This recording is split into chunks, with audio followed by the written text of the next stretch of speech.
আকাশ ভাই, কালীন বন্দরে 3টা নতুন চেকপোস্ট বসছে। তাই বলছিলাম কি, এত আমতা আমতা করেন কেন? রাস্তায় কোনো কিছু যাইব না ভাই, চতুর্দিকে পুলিশ ঢুকছে। এই মুহূর্তে কোনো মাল ডেলিভারি দেওয়া সম্ভব না। তোমরা বোধহয় ভুলে গেছো তোমরা কার সাথে কথা বলতেছো। মাল যদি ডেলিভারি না আসে ডিমান্ডটা সামলাবে কে? তোমরা রিক্সটা তো নেই আমি, আর সামল দেয় মাইকেল।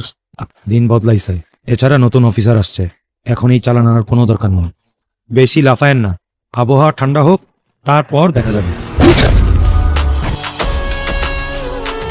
আবহাওয়া ঠান্ডা হওয়ার জন্য আমাদের কখনো অপেক্ষা করতে হয় নাই, কারণ বাবা যেহেতু বলছে কনসাইনমেন্ট আসবে তো আসবে। আর একটা কথা স্ট্রেট কাট বলে রাখছি, বাবার সামনে সেকেন্ড টাইম আর কারো আঙুল উঠবে না। তুই যদি না থাকতিস এই কনসাইনমেন্ট এখন কোনোভাবেই আসতো না। Thank you. ধন্যবাদ জানাবে জানলে সব পানিতে ফেলে দিয়ে আসতাম। মাইকেল, হ্যাঁ এইবার অন্তত তোর থামা উচিত। নিজের লাইফটাকে এভাবে নষ্ট করিস না। এই বিয়ে করেছিস শুনলাম, বোনকে সালাম দিস। তোকে তো আসতে বলেছিলাম, কিন্তু তুই তো আসলি না। আসি আর না আসি, আমার দোয়া আর ভালোবাসা সবসময় তোর সাথে থাকবে। কলসিতে কি আছে আপনার? স্যার দুধ। স্যার দুধ নিয়ে কোথায় যাচ্ছে? স্যার, আমার বন্ধু ছোট্ট একটা ফার্ম চালায় স্যার। সামনের মার্কেটে ভালো দাম পাওয়া যায়, রোজ সকালে আমরা বিক্রি করতে যাই স্যার। ভবিষ্যতে এই ধরনের কাজ আর করবেন না, এখন আপনারা যান। এবারের মতো ক্ষমা করলাম। ঠিক আছে, থ্যাংক ইউ স্যার। মাইকেল ভাই, আপনার তো একটা জিনিসই। তোমরা শুধু বিশ্বাস রাখবা আর বিশ্বস্ত থাকবা, কতটুকু লাগে নাও, নিয়ে কাইটা পড়ো। ওকে ভাই। সব আছে তো না? জি ভাই। কি ভাবছিস? সত্যি করে একটা কথা বলবি? বল না ভাই। তুই দুধে পানি কেন মিশাইছিলি? যেন ওরাও ভাবে আমাদের দোষ হয়ে পর্যন্তই। যখন অপরাধ পেয়ে যাবে তখন আমাদের পেছনে সময় অপচয় করার ওদের কোনো মানে নেই। তুই চাইলে কত কিছু করতে পারিস, তাই না? আর এক আমি মাঝে মাঝে মনে হয় বাবার কাছে একটা বোঝা হয়ে গেছে। তার রাজ তো আমিই করতাম। কি বলতে বলছিস?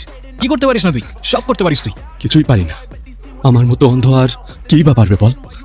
আরে তুই বাইক চালাতে চাস? বাদ দে না। আরে তুই আগে বলবি তো। আরে তুই চল ওঠ। মাইকেল, কি বলতে বলছিস? ওঠ তুই, আমি পিছিয়ে আছি। ওঠ ওঠ ওঠ ওঠ। চাবি রে। আরে আরে আরে সোজা সোজা রাখ। আরে ভাই, এই যে দেখেন আজকের কালেকশন। এই টাকা কি শুধু আমার একার? খুব ভয় দেখাইছেন। কিচ্ছু করার দরকার নাই। আমার ছেলে মাইকেল অসাধ্য সাধন করছে। আমার ছেলে মাইকেল এই কালিং বন্দরের ভবিষ্যৎ। সবাই মিলে তালি দেন। একদিন এই কালিং বন্দরের রাজত্ব আমি তোকে দিয়ে দিব। আমি তো এসব চাই না বাবা, তুমি খুশি থাকলেই আমি খুশি। সেটা তো জানি। তোর চেহারা দেখে মনে হচ্ছে কিছু জানা। তুই একটা বলবি আমাকে, বল। তুমি যদি সত্যিই আমায় ভালোবেসে থাকো, আমার একটা কথা রাখতে পারবে? একটা কেন, 100টা কথা রাখবো, বল। তাহলে চলো আমরা এসব ছেড়ে অনেক দূরে কোথাও চলে যাই, নতুন একটা জীবন শুরু করি।